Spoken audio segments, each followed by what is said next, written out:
feel like money slips through your fingers no matter how much you earn? What if I told you the simple act of separating your bank accounts could be the key to doubling your savings rate, building discipline, and finally breaking the paycheck to paycheck cycle, even with a high income? In this video, I'm going to show you why the committed account and the spendable account are two of the most powerful tools in cash flow planning and how you can start today. Before we dive in, make sure you hit that subscribe button and tap the notification bell so you don't miss more practical strategies to close your wealth gap and build lasting financial peace. So inside the Wealth Gap Closers method, one of my clients nearly doubled her savings rate by following this system. It wasn't about cutting out all the fun, it was about creating structure that allowed her to spend guilt-free while growing her wealth.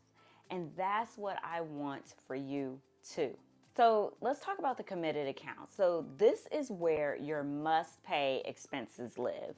Your rent or mortgage, utilities, insurance, and debt payments. To make life easier, I want you to automate those payments. And then here's an extra layer of discipline.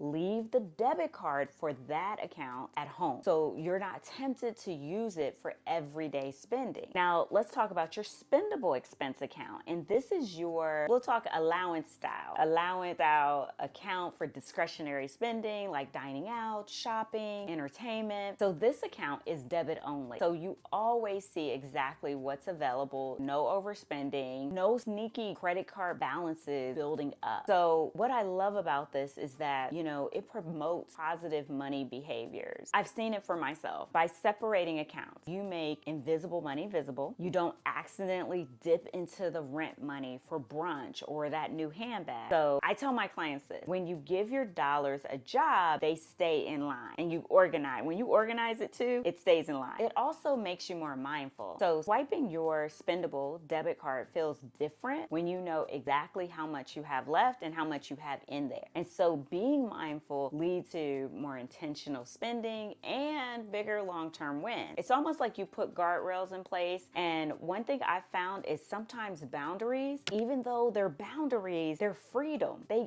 give you that freedom. So let's do this. Let's meet a fictitious character. Her name is Wealthy Woman. And she's a high-earning professional, STEM professional who was getting paid monthly. And she kept running short by mid-month.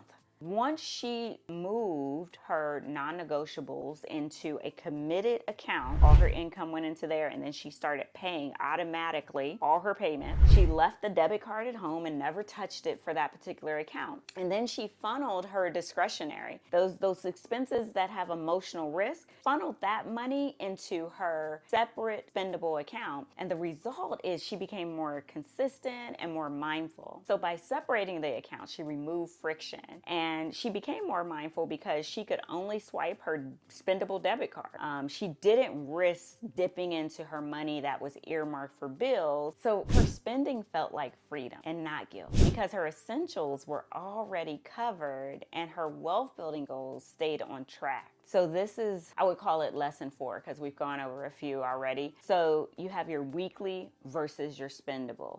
And so here's the trick. Why do we want to break it down weekly? Studies have shown in this particular system that people who break up their spendable money weekly, they're more disciplined.